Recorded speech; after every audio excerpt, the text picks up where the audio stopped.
Good morning, Year 8. Welcome to today's lesson.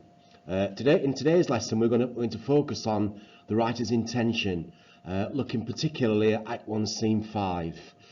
To start off the lesson, I want you to do a quick quiz in your books, please. So, will you start by writing today's date and the title as shown on this screen? Then I'd like you to write the answers to the following 5 questions.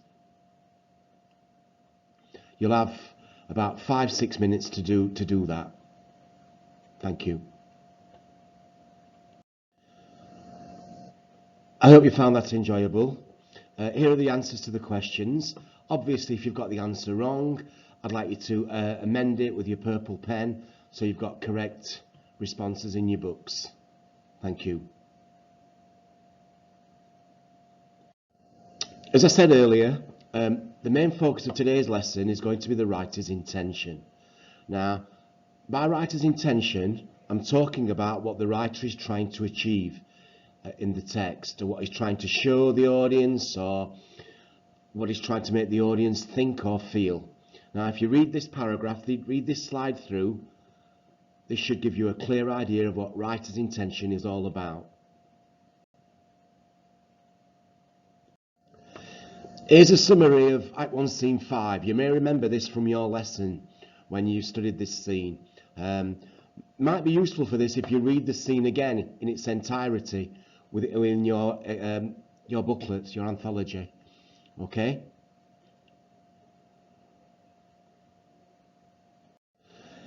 In this slide you can see a short extract from this scene, quite an important extract, where Lady Macbeth is talking basically about what she intends to do when Macbeth arrives at the castle.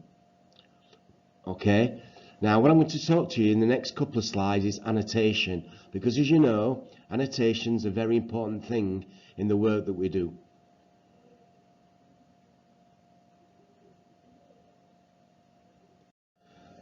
Annotation is very important, as I've just said, and here you see what I've done here is make a margin note next to a key line of this extract from the scene. Now, I'm deliberately abbreviating things because when you're annotating, you don't want to take up much room if you can. So, any abbreviations you can make that you understand, they will help you. Obviously, because the focus of this lesson is writer's intention, I've put WI to stand for writer's intention. So, writer's intention of that line, that I may pour my spirits in thine ear, or hide thee hither that I may pour my spirits in thine ear, to show the enthusiasm and purpose of Lady Macbeth. Alright? On this slide you can see that I've now done 2 annotation notes relating to writer's intention. So again, it's written quite fully with abbreviations. So WI to show Lady Macbeth's determination to have her husband crowned. And that's relating to all that impedes thee from the golden round. This slide is the same as the previous one, but this time I've shortened the comments in the margin notes because I've abbreviated them a little bit more, because I'm trying to bear in mind here that the room that you've actually got, you've not got much room in the text, and in exams it's the same situation there too. So I've cut the words down a little bit so that I still understand each of those margin comments, but there's less bulk, they're smaller in size. Here's another extract from Act 1, Scene 5. This is the scene when she's learned that Duncan is coming to the castle, and so she's really become quite emotional, quite dramatic, and there's some wonderful language in here that Shakespeare's chosen to use. What I'd like you to do now is annotate the text for writer's intention, but you may also annotate language features as well.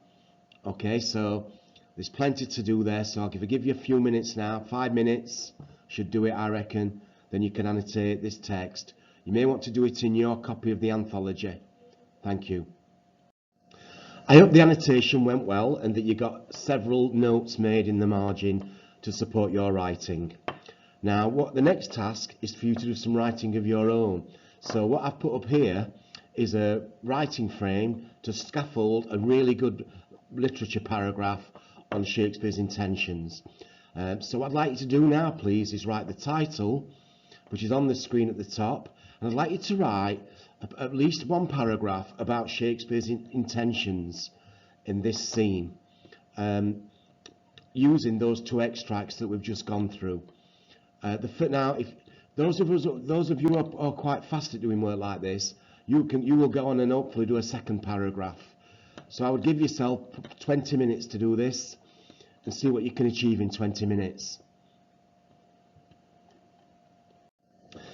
Now you've spent 20 or so minutes doing that task, I thought I'd show you one that I've done based on the same task.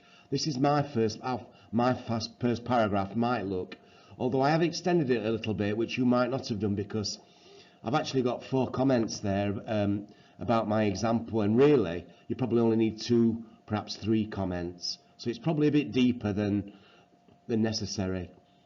But there you see, what you'll notice if you read through it carefully, you should see a real quality to the comments that demonstrate real understanding of the writer's intention in the creation of Lady Macbeth. Thank you.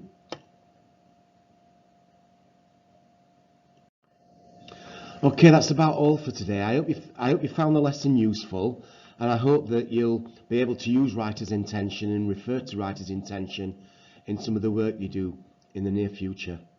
Thank you.